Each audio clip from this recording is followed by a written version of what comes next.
Howdy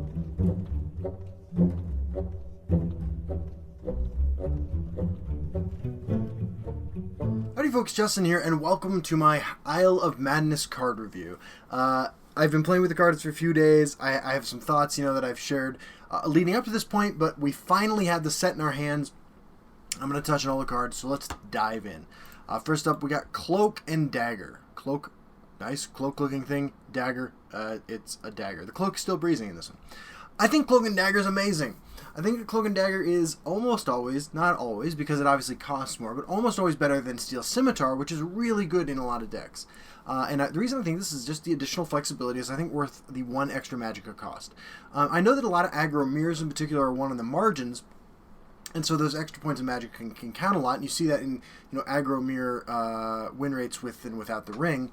But I believe that the opportunity to get so much additional board control value by trading up and trading down, with Cloak and Dagger versus Steel Scimitar just pushes it over the top. I think this is a really, really powerful card, and one of the cards you're going to see the most of in, competitive Legends moving forward.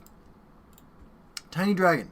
Beautiful card, buff to Doomcrag Sorcerer, Doomcrag Warrior. I got a little, got a little personal there.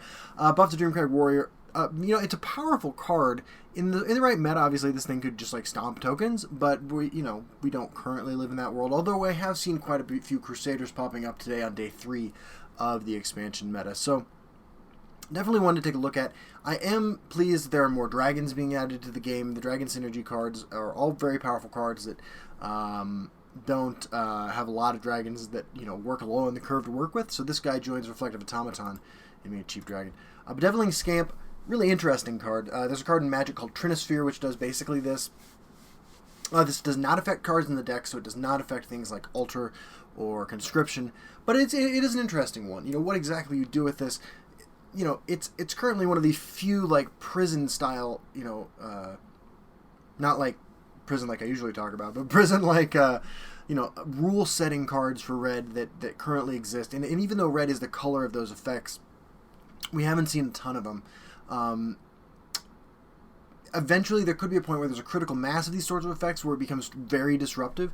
As it stands, as a counter to Swindler's Market decks, I don't think it's a bad card. It's definitely going to be mildly disruptive in most situations, but I think in most situations right now, you're better off playing Withered Hand Cultist if this is the sort of effect you're looking for. Unstable Madman, one of the most powerful cards in the set, just gets completely crazy. If you can't answer this early, like you're playing an aggressive or mid-range deck without a lot of interaction, besides creatures trading for the board, and your opponent's able to protect this is going to grow out of control, and they're going to win the game. Immediately is a 3/3 for 3, and then 4/4. And at the end of your first turn, if you put a if you play this on turn 3 and you have the ring and you slap a Steel Scimitar or a dagger on it from Cloak and Dagger, it will then become an unstoppable Berserker at the end of that turn. So this is a remarkably strong card, one of the gifts to aggressive strategies in this set. Drive Mad. Well, the good news about Drive Mad is that it is a 2-card combo with 8 Magicka to trigger, with an empty board, your Falkreath Defiler. Other than that, there are situations where it's going to be more useful than Fell the Mighty, but for the most part, Fell the Mighty is going to be a better removal spell. Drive Mad is a more interesting card, and it does things in Arena that are interesting, like kill Clockwork Scorpion, where Fell the Mighty would not, and it's beautiful. But right now, I think you really want to have a deck that has the ability to use this on its own creatures before you think about including this, and then incidentally you play it as removal as necessary. Like, for instance, I have one copy in my current version of Doomcrag Warrior. I'm not Doomcrag, Rage Warrior. Nervous Giant, 4 Magicka, 6/5. If it takes exactly 1 damage, destroy him. Well, hard countered by Tiny Dragon, first of all. So Tiny Dragon meta incoming if this card becomes popular. But yeah, this is an interesting one, and it looks on the surface pretty powerful at first until you remember that cards like the 7/4 that can't gain cover for 4 exist. And while sure 4 toughness is a lot, it is a relevant number, we live in a world where there are a lot fewer lightning bolts you can use as removal than we used to. So it might be that that card's just better if this is the effect you're looking for. And the fact that this will randomly die and you will get 0 value from it every now and then is pretty scary too. So I'm not big on Nervous Giant. Troubleseeker. So Troubleseeker, the ability is one of the ones that was on the Cheesemancer card, which was a 5 Magic of 4/4. I think this effect is actually a lot better on a 5 Magic of 4/4. Of course, Cheesemancer gets it randomly, so you're not going to be able to rely on it to do that. But it being a 5 Magic of 3/5 does keep it from being super interesting in decks that want to trigger their own prophecies, which is kind of what I was keen on it doing when it was the Cheesemancer ability. Now, obviously, it's still an interesting card. It's still really good in Arena. It is an Orc, although a Warrior Orc deck is going to have other interesting options at 5 Magicka. I think it's not an unreasonable card. You know, the battle an enemy creature does slightly limit its usefulness in that you can't, like, you know, jam this in Battle Mage and trigger your own Breton Conjurers for a little bit of value. So I'm not super keen on this card, although it is interesting and I do like it. And I think it's a step towards making the battle mechanic, you know, see more play. Syl, the Duchess of Dementia, is a 6 Magic of 7/6 with Summon This Lane becomes Dementia, and a Dementia lane says at the start of each player's turn, if they have the creature with the highest power in this lane, deal 3 damage to their opponent. It's definitely interesting. It's at 6 Magic of 7/6, it's likely going to trigger itself if it survives to the beginning of the next turn. You know, I think that you want to play this in like a mid-range deck that's with an aggressive bent. Is it good enough in those? It's hard to say. Other than Unstable Madman, there's not a lot of other cards that I would add to that sort of archetype. Maybe Cloak and Dagger, but probably not.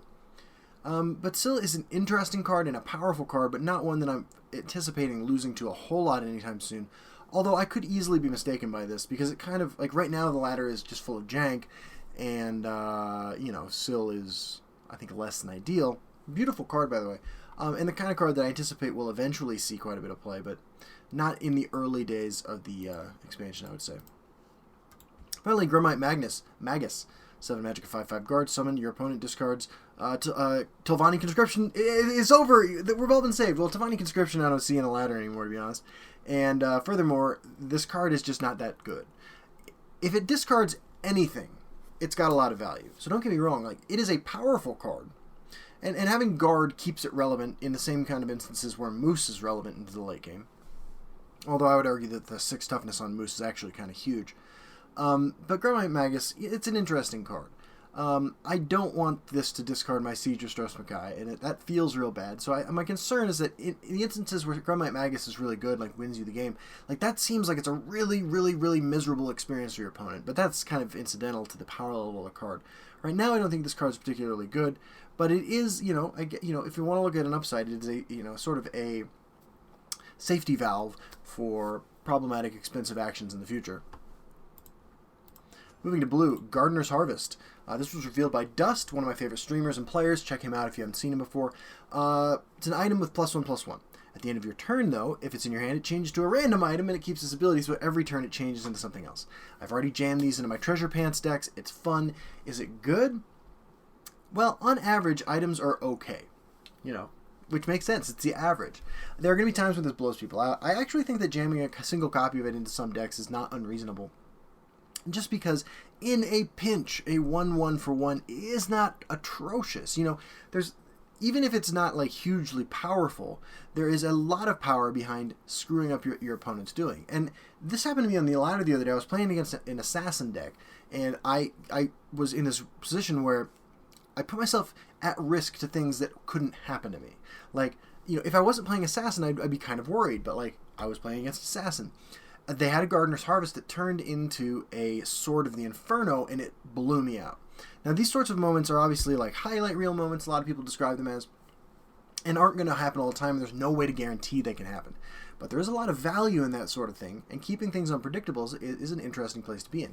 In a competitive setting where, like, you know what's in your opponent's deck, having a Gardener's Harvest in your deck is going to make your opponent seriously think about playing around every item in the game, which is something that, you know, might have some psychological value. Crucible Blacksmith. Summon. Draw pants from your deck. You know, it's a really powerful card. I think that the existence of this card does sort of maybe inhibit the printability of powerful, unique, legendary items in the future, but not necessarily. It might not be a concern. I do think that it is an it makes me want to re-examine Item Sorcerer, which is not an unreasonable deck. And also, it helps find Ring of Lordship for Ring of Lordship combo decks, which is kind of interesting too. Luzra Groshar. This is one that a lot of people have been excited about, and I have to admit, I've played with it a little bit too. You can do some nutty things with this. With Ordinary Necromancer. Like, let's say you have a Luzra on play, and it's turn 6, and you somehow discarded, which is not unreasonable, a copy of Dark Harvester. Well, on turn 6 then, this becomes a 6/7. Dark Harvester becomes a 4/6, and Ordinary Necromancer becomes a 5/5. And that's a ton of value. And as a 2/3 for 2, it's also not unreasonable to just jam this on turn 2 to contest what your opponent's doing on the board. So I think Blizzard's actually a really strong card, and one that slots in nicely to a lot of decks. Pointy Wall of Spikes. This is a 2 magic at the 0/3 Prophecy Guard. Takes damage from a creature. It deals that much damage back. Pretty good. That's basically all I have to say about this. It's pretty good. Cards that have only defensive implications are, just generally speaking, worse than cards that have any offensive applications, right? Just because there's going to be a point where the defensive player needs to become the offensive player. You need to pivot from, reactive to proactive, and Pointy Wall of Spikes is not going to do that. But it's cute, and it is pretty good at defending you. It's also the kind of card that, that 3 toughness is relevant. Dropping this down on turn 1 or 2 to oppose something might take out 2 creatures, which is worth noting. Additionally, you could slap items on it and throw it into something. It's an interesting card. I'm kind of intrigued that this mechanic is in blue. This is an expansion of the color pie, of the different abilities that each color gets in Legends, and I'm definitely eager to see more of this damage reflection ability, as it's something that you don't see a lot of in any card game, and I've always thought it's pretty interesting. All right, Manic Jack is a 3/3 for 3 that says when he gains a keyword, he gets +1/+1, and Manic Mutation gives a friendly creature a random keyword. It also has my personal favorite art in the set, I have to say. This Winged Mudcrab's pretty great. I actually think this card's pretty good. 3/3 for 3, not unreasonable. Not great. 3/4 I think is where you really want to be for a utility type creature. 4/4 for 3 is also not unreasonable. We have stuff like Young Mammoth, which sees play. But Manic Jack kind of functions as a 4/4 with a keyword for 4, which is above the curve. And the flexibility, not necessarily above the curve, but it could be. If it gets Ward, if it gets Drain, if it gets, Lethal, there are a lot of random keywords it could get that would put it at a very, very strong card. If it was just a 4/4 for 4 that gained a random keyword, it'd be one thing, but it's much, much more flexible than this. The Manic Mutation can be used on anything, which is super relevant, and sometimes you don't have the opportunity to just immediately trigger it on Manic Jack, and you want to save it. And then this ends up in your hand, you value trade with this. This is just a strong card. I like it a lot. Icy Shambles. 4 magic, 2/3, shackle a creature, any creature damaged by Icy Shambles, summon, deal 2 damage to a creature. This card's pretty powerful. I have not seen it played yet, but I do think it is a pretty reasonable control or tempo type card. I think it could fit into either one of those. I haven't seen a lot of those kinds of decks in the last couple of days, nor have I built any. So, I have to admit, I have not seen a lot of Icy Shambles. I do think Icy Shambles is a card we're going to end up seeing a little bit of. It's pretty nutty in Arena, but Ash Servant was playable in Arena, right? So, and this is just, except for the case where your opponent has a Dawnbreaker, this is just better than Ash Servant. But yeah, I don't know. I'm kind of on the fence on this one. I don't anticipate seeing a lot of it. It is a skeleton for skeleton sorcerer, so that may be a thing. Gnarl Rootbender. Gnarl Rootbender's kind of cool. When an action targets Gnarl Rootbender, draw a card. Very powerful. Your opponent javelins this. They spend 5 magicka for your 5 magicka, but you end up on top because you drew a card. There are cards like this in other card games that see tremendous amounts of play because of the value that they offer. Now, in order for this just to be good on curve as a creature you're playing in a mid-range deck, we need to live in a meta where attrition is a viable way to win. Currently, we don't really live in that world. Against Crusader, right? Like, this is not nearly as good as any defensive 5-cost card that does anything on the board. I think this is a more aggressive card, or good in mid-range mirrors where you're, slogging it out with your javelins and your edicts and whatever. Because that's like a card you can afford to run. Gnarl Movement is certainly interesting. There are a lot of neat things to do with it. There aren't actually enough actions that target things that you can just go completely insane with it, but, lesser ward, curses, rapid shots. Of course, I mentioned this in the other video, Leafwater Blessing. These are things you can do with this. It's a really interesting card. Transmogrify. This card is already springing up new decks, which is awesome to see. I love build-around cards. This is a build-around card. It completely warps your approach to deck building, and I love it. Are those decks any good? I think they're like Tier 3, to be honest, which is not unreasonable. You get a Legend with a Tier 3 deck anytime. So I think Transmogrify is a card that we're going to see quite a bit of. It's the first deck that I built when the expansion came out, and I love it. I just like the design of the card.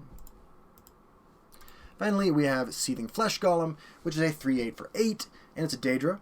And when it attacks, deals damage equal to its power to all enemy creatures in this lane. I think this is not terrible, actually. It doesn't do anything when it hits the board. And that's its biggest problem, right? If this had guard, it would be, well, better and worse, depending on the situation. I'm definitely intrigued by Seething Flesh Golem. It looks really cool. And it's the kind of card that, like, I anticipate seeing. What are we going to do with it? Well, I think that this has a potential role in Ramp Sorcerer, which is a deck that I've been thinking a lot about since Isle of Madness came out, and I'm going to be working on, and I'm going to try out in there, because landing this on turn 6 is a lot different than landing this on turn 8. You play at turn 6, turn 7 you slap a Tome of Alteration that you got at some point on it, let's say. That's a lane that's super hostile for your opponent for the rest of the game, and that's pretty interesting. I think it's also pretty clearly remarkably powerful in Arena, where you should be able to take control of the Shadow Lane with this card. Alright, we have Shining Saint. 2/2 for 2. Summon, give a creature -2/-0. This turn it loses cover. This card's really good. This card is bonkers in Arena. Bonkers in Arena, because it's going to let you take the board in the same way that in the same capacity as you use a Cloudless Illusionist to just snowball the mid-game in Arena. This card will let you do that in the early game. It's incredibly powerful, and it's a common card, so you're going to be offered this card, and, Spell Sword, Reteran drafters, fear no more for your turn 1 or turn 2 Aldvallath the Assassin, because Shining Saint's going to make sure that you get multiple rallies off of that. This card's just really amazing. For what it does. It's not going to change the game in any way, but definitely powerful, and it's the kind of card that, for instance, would fit really nicely into mid-range life gain Crusader, which, takes its trades for the board very seriously. Golden Initiate. This card, nuts. I'm actually shocked this was printed. The direction that Prophecies have gone up until this point, in Morrowind in particular, Prophecies were weak. Bonewalker, and in fact, I often cite as one of my favorite Prophecies ever printed, because in the situations where it's good as a defensive tool, but there's virtually no offensive value in a Bonewalker. Although there can be if your opponent's overextending it, it punishes the right kind of play, I feel like. Golden Initiate at turn 1, off for first rune, will win mirrors. And in the same stream of Moonlight Werebat, but Moonlight Werebat's also kind of just a absolutely awful play on curve, whereas Golden Initiate is not. And the 3 Magicka versus 4 Magicka is super relevant, and the 3 Toughness versus 2 Toughness is super relevant because of Firebolt and Blackhand Messenger. So Golden Initiate's a crazy powerful card. Blessing of the Grove. So I spent about 20 minutes trying to play a monk deck that would conscription with a they would play conscription, and then the next turn play Blessing of the Grove and Ring of Namira. It was terrible. I cannot think of any use for this, any straightforward use for this. I think it's clearly a combo card. I just have not figured it out yet. Until you figure the combo out, don't play this card. Fortress Guard I've talked about before because it was revealed a long time ago. The one interesting thing think you can do with Fortress Guard is, with a single card, although you're discarding one, trigger your Halalu Haunted Manor. So Yeah, it's valuable. I don't like it in Arena because it discards a card, and that card is likely better than a 2/2 Colovian Trooper, and tempo matters less in Arena. Frequently, anyway, but could be interested in Constructed. Okay, Spawn Mother Ballywog, we talked about this card before as well. I've seen this played on the ladder twice, actually, now, in Crusader decks. It's not bad. So bottom line, it's not bad. It encourages a certain kind of deck building to maximize the value you get from it, but I think it's not bad. I like it. The art's pretty on it. I don't think it's particularly good enough. I think that as time passes, refined versions of decks that could get value from this will probably move away from the going wide strategy in general, because going wide is an easy strategy to punish. Heretic Conjurer. So this card is, I'll be honest, on the surface, like it's actually just terrible. It's a 5 magic, a 2/3 with guard. And the guard is what ruins this card. And I know it's there intentionally. I know it's there to make it weaker. I get that. I get that. But it says pilfer creatures you summon this turn and turn into random Daedra. And I don't know if you know all the Daedra in the game. They're almost all pretty goddamn powerful. I've seen this happen a couple times. And it's really funny. It's really funny. I mean, obviously I'll be playing with this, but this is not a competitive card. And if it is a competitive card, like, there's a million ways to shut this down. It's funny, though. I'll give it that. Thaden, Duke of Mania. Summon this lane becomes Mania at the start of each player's turn. If they have the creature with the highest health in this lane, they draw a card. This is a good way for control decks to draw cards. And the trend for Legends for a long time now has been that more aggressive decks draw more cards to kind of like counterbalance, I guess, the rune mechanic. Thaden is pushes back against that. Of course, like, you can jam this in your aggressive deck too, and probably, draw a card from it there as well. But it's definitely a card that I anticipate will see a lot of play. I think most decks that don't mind having a card that does nothing to the board the turn it's played are going to want to play Thaden. And I think that's, a reasonable amount of decks. I like it a lot. Seducer Darkfire. A 7 cost 7/7, and when you summon it, you choose a cost, and your opponent can't play cards with the chosen cost. The effect is really powerful. This is another prison-style card. The kind of card that I would have kind of expected to see in red, to be perfectly honest with you. This card I wish had guard. So that, I don't know. It obviously rewards players who know what's up, know what their opponent's doing. I think it's stronger in a tournament setting in that capacity where you have deck lists. But I just don't necessarily think that Seducer Darkfire is going to make a big wave in the meta. I think if you ramp into this, it could be interesting. I'm glad this ability exists because I do like this style of guard, games. You would probably know it from watching my channel, but in Magic, I love these sorts of prison-style decks. But it's an interesting one. We've never seen any mechanic like this in Legends. It being in Willpower is, again, it feels a little weird, but it does make some sense. And it's a card that I anticipate we'll see play once things get settled down a little bit more. Right now, playing Seducer Darkfire, you're basically just playing a Swamp Leviathan with worse stats because it's almost impossible to guess what the correct number is because nobody knows what's going on in the ladder at the moment. Very, very, very powerful effect. Relic Commander is a 8 magic, a 7/8. Summon and pilfer, summon a random willpower creature with the cost 3 or less. I think this is actually potentially playable. It's a lot of value, right? And unlike, Bannerman, Markarth Bannerman, the 5 cost 4/4 that when it attacks, draws you to Nord Firebrands, this does do something when you play it. So if it's removed, and it will be removed if it's removed with a single target card by something that costs less than it, which is a bit of a bummer. You will at least have a creature left over. This gets my vote for one of the most powerful arena cards in this set. Although again, it does little when it's played. It does something when it's played, and you really, really only have to connect with this once, I have to imagine. But it's an interesting one. Crazed Hunger. I think Crazed Hunger is a very strong card. I think that it is better as removal than it is as an aggressive creature because it's going to get traded into a fair amount of times for what approaches, or what is actually infinite value, a 1 for nothing. But I like Crazed Hunger. I like these sorts of cards that I like charge creatures that are better as removal than they are as aggressive creatures. Now, is this good in Halalu? Probably. I have not seen a lot of Halalu aggro, and the two that I have were running decks without any new cards in them because, you know, some people like to do that the day sets are released. But I think Crazed Hunger is a really interesting one. I put it in the Conscription Monk deck I was talking about, actually, and I actually won that game, although I never got a combo off. And Crazed Hunger was a big part of why I won. So it does give, you know, it is a conscriptionable charge creature that is not in red. So that's worth pointing out. Alright, we have Feldu Elytra Noble. Well, I think this card's bonkers in Arena. Just like actually crazy in Arena. Feldu should give you, you know, Feldu should give you a kill that you don't deserve to have. And Elytra Noble's really hard to remove and can stomp down a lane, kind of like Clockwork Scorpion does. Is it constructed viable? I actually think it might be. Just because of Feldu. Just because of Feldu, right? Like,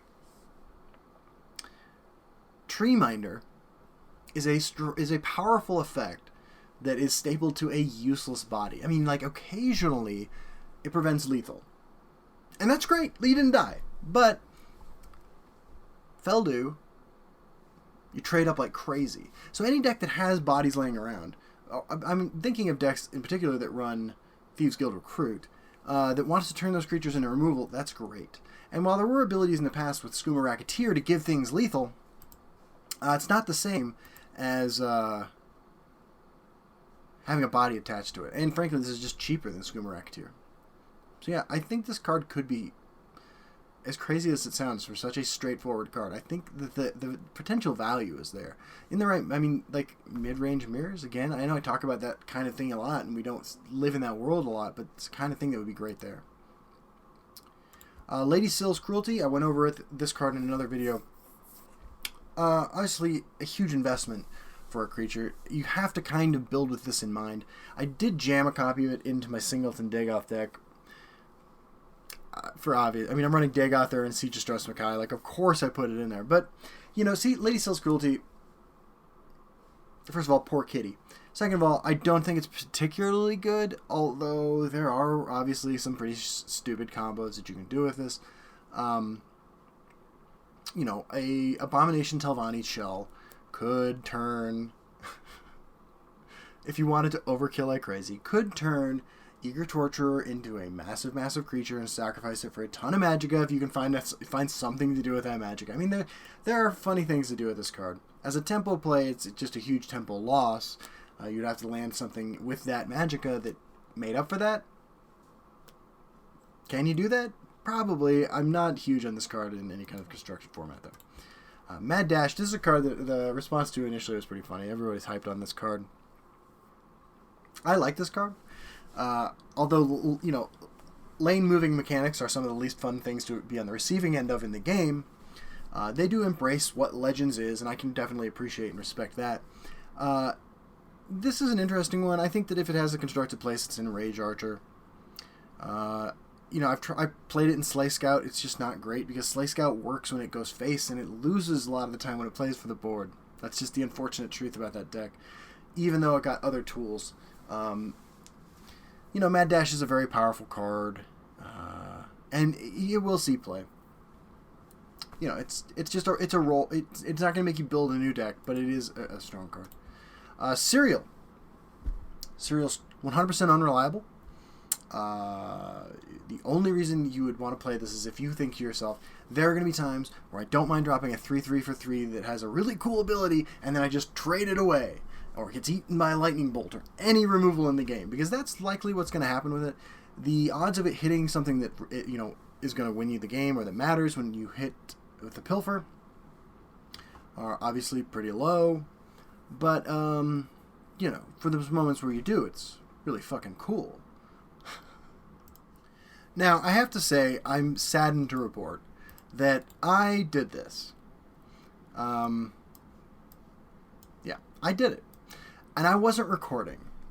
Because I do the same shit when I'm playing this game by myself that I do when I am recording. But I have the screenshot. And I know it's never going to happen again. I know, but I did it. And the pleasure I felt when I did this, it was worth it. It was worth it. So, you know, give it a shot. But don't expect this card to do anything. All right. So let's move on. The next card is Eager Torturer. You know, you combo this with other things. People keep asking me to combo it with Illusory Defenses, which I think is funny. You know, you sacrifice those. So, I mean, that is something you could do, I guess. You know, this will kill people. It's good at what it does. It does kind of force you to build around it. And I look forward to it. Terrible in Arena. Praying Elytra. 2/4 for 4. So, kind of okay stats. Not great.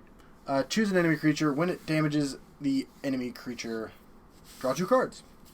Okay, drawing cards is great. Drawing 2 cards is awesome. I think this card is so much significantly better when you have the ring than when you don't, that it's almost laughable. Is it constructed playable? Well, it draws 2 cards, and I know I've said that about every card in the game that draws 2 cards, but drawing 2 cards is really good. It's really good. So if it sees play, it'll be on the back of that. I don't personally recommend it, but, you know, it's pretty cool. It's not great. Greatwood Elder. This card is not very good. You know, you need to ask yourself, do I want a 5-cost guard in my deck? If so, there are better options. Not necessarily in green, but you're not playing mono green. So there you go. It's definitely interesting. I mean, and you can do some silly shit. Like I said before, if you have the ring, you can, and you have all 3 of these in your hand, you can play one of them on turn 1, and that's cool. You're still going to lose that game. Hulking Scalon. Well, the reveal video why that really handsome young man was fantastic, as well as the dance video he did. Hulking Scalon, I haven't actually seen anybody play this. I have it in my Slay Scout deck. I haven't seen it played by myself either, so I'm still waiting on the Hulking Scalon debut ball. But, you know, it's a really, really powerful effect. Obviously, it just cannot be destroyed by some decks, which is kind of interesting. And if you can ramp into it, it's pretty good. So it's a very specific set of circumstances under which this is amazing, and in those circumstances, it is amazing. So, you know, try it at your own peril, but I do think you will end up seeing quite a bit of this card, you know, just because it's huge and funny, but I don't think it's amazing, but it's definitely very strong.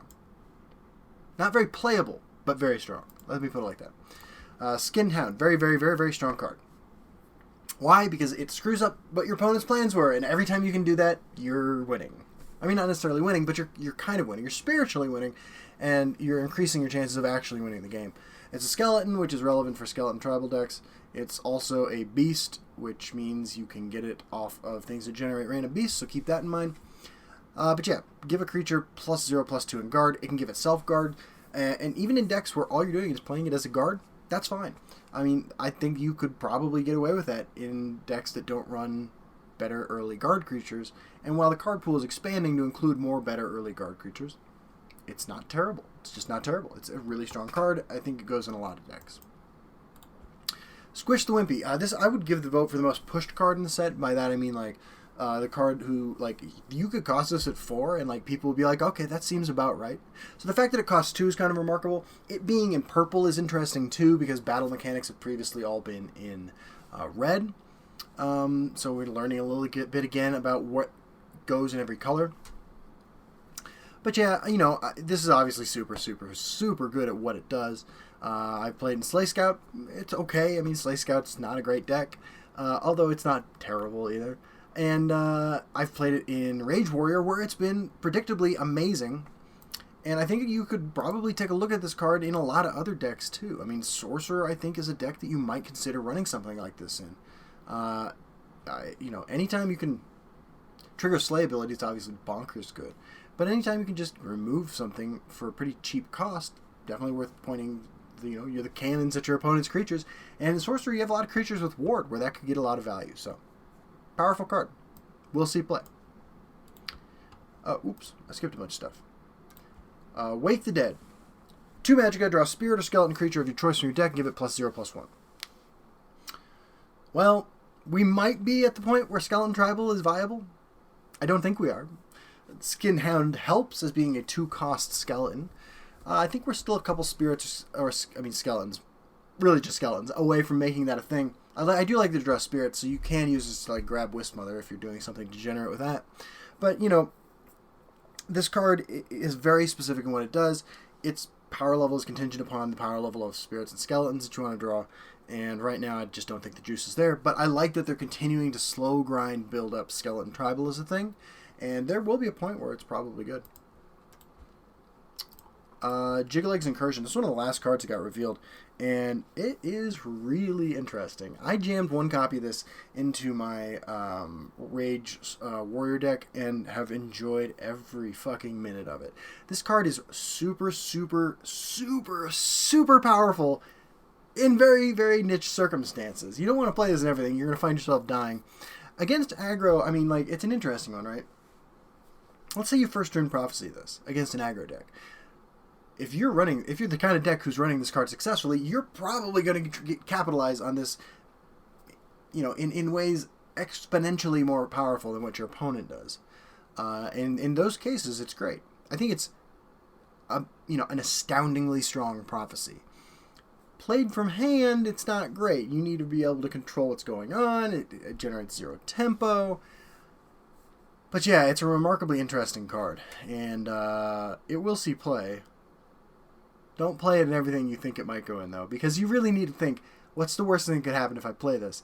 And there are going to be a lot of times where the answer to that's like, oh, I lose the game.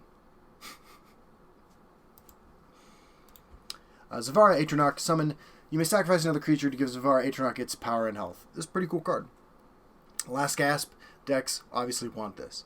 But you can go a little further than that. You could, on turn 3 or turn 2, if you have the ring, drop this down, gobble down a Catapult, and generate value. It is a way in a deck also running Catapult that might also be running Soar Revenge to kill your own Soar Revenge for lethal. It's a pretty powerful card, and we'll probably see a little play.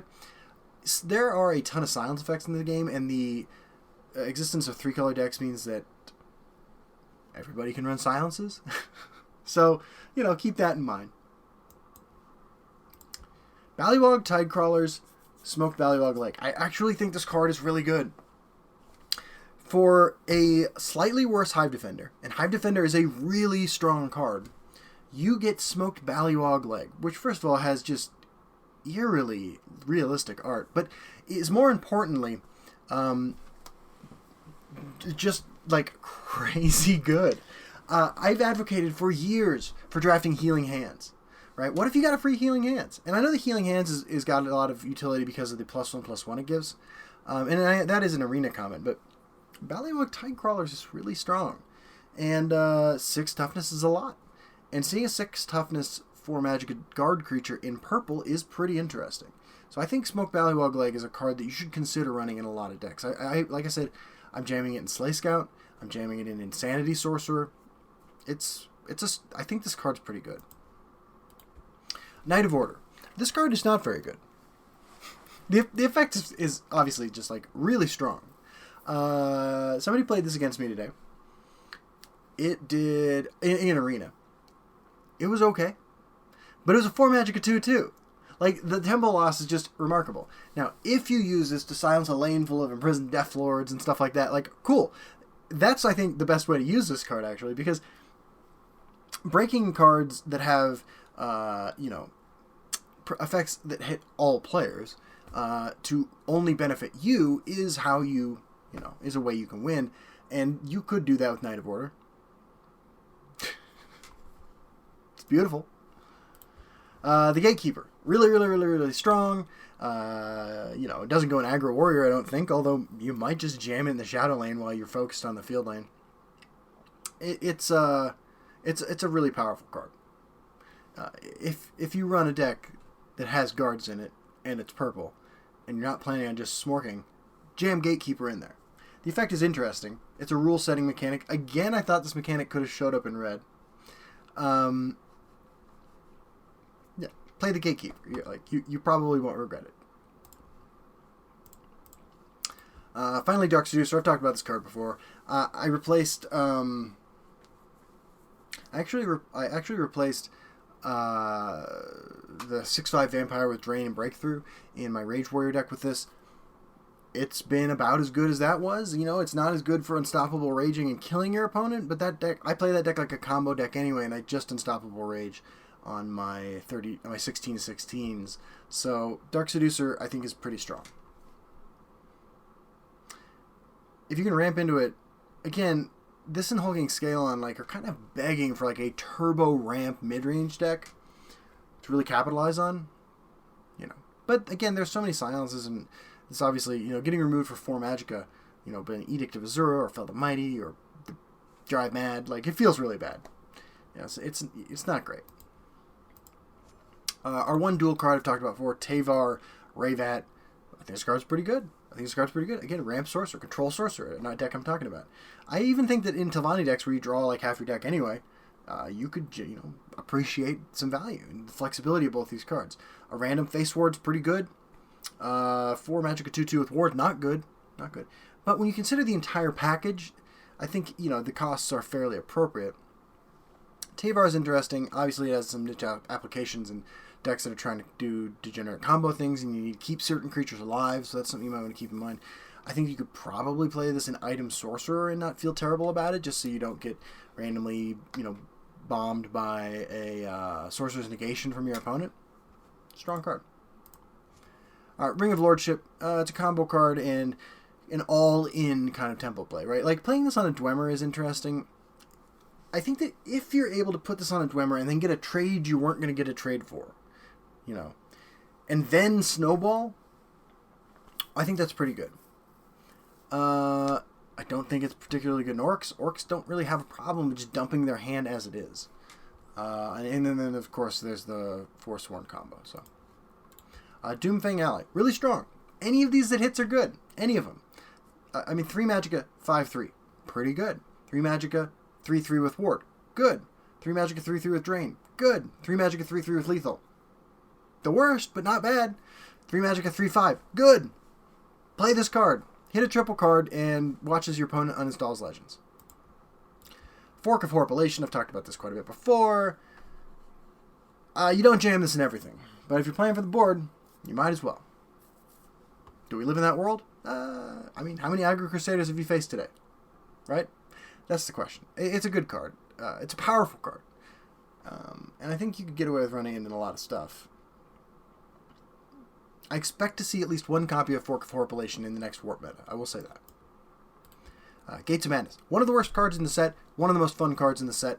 Play it if you're looking to have a good time. This is the new singleton as far as build around for just madness kind of things. Madness is in the name. Don't expect to win the game, but have some fun with this. I've won 1 or 2 games with this and lost 4 or 5. Ghost Fanatic, I've talked about this before. Costs 1 less for each creature that died this turn. It's a 3/3 for 3. In theory, this is good in tokens. I think it's better actually in Halalu and in Sorcerer. And the reason for that is Halalu doesn't mind dropping a 3/3 on the board for 0 Magicka that also doesn't do anything. There are going to be a lot of times where a 3/3 is just not good enough, even if it's free. And it wasn't really free, because in Halalu, are you getting that many one-sided trades? Probably not. The reason why I like this in Sorcerer is that it potentially gives Sorcerer some inertia that they're already kind of getting with their warded creatures. And so that might push Sorcerer in a more aggressive direction. I think it's kind of an interesting idea there. We will all lose games to token decks that to jam this out at the perfect time after getting the perfect amount of value, and it's going to be a bit of a bummer. But, it does die to Dawnbreaker, so keep that in mind. Manic Gromite, Demented Gromite. I love the art of these cards. Is this good enough? I know that it's weird that I'm even asking this question, but both cards aren't... they're not atrocious, and you get 2 of them. I'd draft this. I'd draft this all day. If I was a deck that was reliably recurring Praetorian Commanders, I would give serious consideration to putting Manic and Demented Gromite into my deck. I actually think it's on the cusp of playable in Constructed. I I know that sounds ridiculous. I don't think it's good enough, but it's almost good enough. Just because the stats are almost there. Dawnfang. 4 magic is 0/0/3 at the end of your turn. If Dawnfang is in your hand, change it into Duskfang, which is a 4 magicka +3/+0. Duskfang has Pilfer, draw a card. Dawnfang has Slay, you gain 5 health. I mean, I've had it played against me. Was it good? I mean, I won that game. If it started off as Duskfang, I think it would be good. If it started off as a +3/+0 Pilfer, draw a card, I think that you would be... This would be really strong and the kind of card you would want to play when you top decked it. As it stands, it's a horrible top deck for an aggressive deck because you don't want to play Dawnfang. So it'll sit in your hand for a turn. Now, if you've drawn it before you want to use it and it sits in your hand for a while and you play it at the right time, it could be really strong. And obviously, Dawnfang does have applications in like bringing you back from the brink. I mean, there's an aggressive side and a defensive side. Not getting the one you need at the right time, I think, is what keeps this card balanced. It's I struggle with this one because I really think it's not quite good enough, but it's also really, really good. I need to play with this one, to be honest with you. I need to play with this one and see how irritatingly unreliable it is because of the switch back and forth mechanic. Just talking about it now, though, I think I'm beginning to convince myself that it might be good enough. Haskell, on the other hand, is not good enough. It's a 4 magic, a 3/5. At the end of your turn, it randomly gives you a number. When you play a card with the chosen cost, draw a card, then he chooses a new number. You know, you could get lucky. 4 magic, a 3/5 with no presence on the board. It's not great. It also doesn't trigger the turn you play it. I don't think Haskell's good. Finally, Giant Chicken, I've talked about before. A lot of value. It's a giant fucking chicken.